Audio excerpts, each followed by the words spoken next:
Ketvirta dalis, penktas principas. Amžinybės principas pastoviai aprūpina supratimą, kad įvyks jų atstatymas. Realybė ir kiekvienas jos elementas yra sukurti taip, kad visiškai būtų įgyvendinti atkūrimo principai. Todėl kiekvienas gyvenantis visada žino apie amžinąjį gyvenimą. Taip pat, bet kuris informacijos objektas visada žino visą savo formą. Jei kalbame apie objektus turinčius destruktyvių savybių, pavyzdžiui, kaip bombos, reikia pastebėti, kad tai nebuvo sąmonėje kūrybingos struktūros plotmės, kai kūrybinis elementas dar netapo dominuojančiu arba dar netapo lemiamu.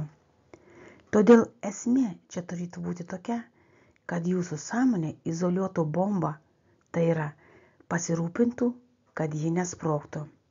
O bombos izoliavimas sąmonėje privestų prie to, kad, tarkim, pasikeistų politinė situacija ir išnyktų bombos klausimas savaime. O derybos taptų pagrindu sprendžiant ginčytinus klausimus. Taigi, amžinybės principas nenaikina pačios bombos, o keičia visuomenės ar įvykio struktūrą. Todėl laikui bėgant, bomba praranda savo funkcijas, kurios iš pradžių buvo įtrauktos į jį. Čia turima omeny po to, kai bomba buvo palikta tam tikrą laiką. Tada dėl jos sudedamųjų irimo dalių ar kitų panašių procesų ji tiesiog nustos kelti pavojų ir iš esmės nustos būti bomba. Šis principas yra įterptas į objektų formą.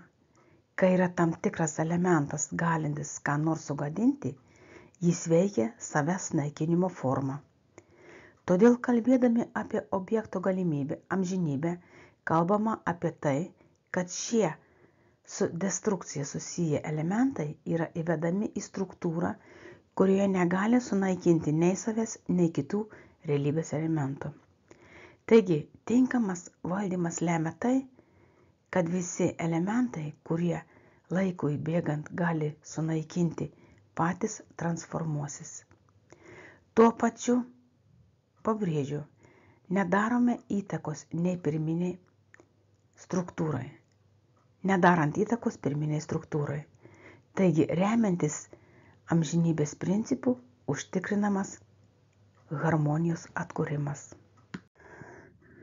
Ketvirta dalis, šeštas principas. Išvykusių asmenų judėjimas po gyvenimo šalį, mūsų supratimu tai būtų pasaka, įgyvendinama per mūsų sąmonės struktūrą. Pritaikius sveikatai šį principą leidžia suprasti šios dalykus. Realybės elementų svarstymas per savo sąmonės struktūrą, kai yra iškeltas tikslas pakeisti realybę, keisdami savo sąmonę. Pamatysime, kad daug sąsajų, kurios priklauso nuo mūsų sąmonės struktūros ir nuo to, kaip mes suvokime realybę. Kaip tai supranti, pamatai ir supranti ligos sąsajas, jos priežastis ir kaip nuo jos išgydyti tiek save, tiek kitus. Ketvirta dalis, septintas principas. Geografinio kraštovaizdžių pokyčiai. Kai įvyksta žemės drebėjimai arba didžiųjų akmenų skaldymas lavinų metu priveda prie genetinių ir struktūrinių pokyčių asmenybė, kai asmenybė reaguoja į visą erdvę. Bet koks pokytis pasaulyje pagrįstas visuotiniu sąsajų dėsniu, kuris nuveda į sekančius pokyčius. Šis principas leidžia suprasti, kad bet koks kūno judėjimas, bet kokia mintis, bet koks sąmonės pasikeitimas sukelia atsaką visiems kūno elementams. Žinodami tai, galite išgydyti bet kokią ligą. Taigi, dar kartą išnagrinėjome antrame skyriuje išdėstytus prisikėlimo principus.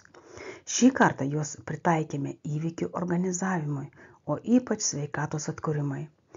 Tuo pačiu tikslu galima būtų panašiai apsvarstyti trečiame skyriuje aprašytų žmonių prisikėlimo būdus.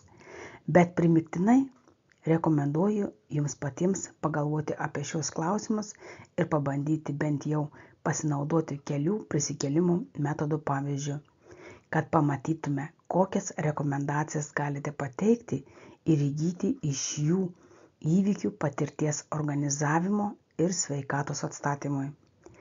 Taigi bus gera praktika tam, kad suprasti antrajame ir trečiame skyriuose pateiktą medžiagą. Taip pat noriu atkreipti dėmesį į šiuos dalykus.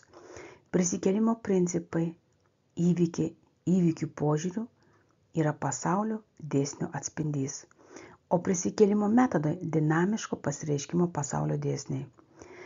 Bet kuri pamatinė struktūra, kuri yra pasaulio dėsnio išraiška, iš pradžių visada yra pasaulio dėsnių ir jų taikymo požiūris.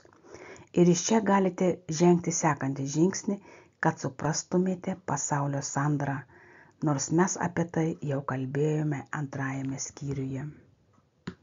Galime kalbėti apie pasaulio struktūros formavimą remiantis šiuos taikančius principus. Tai yra sukurti tokius pasaulio dėsnius, kurie nuves į kūrybą. Galite sukurti tokius kūrybinius dėsnius ir principus, kurie atspindi pasaulio dėsnius. Juos suvokus kiekvienas ir patys tampame pagrindiniais pasaulio įvykiais.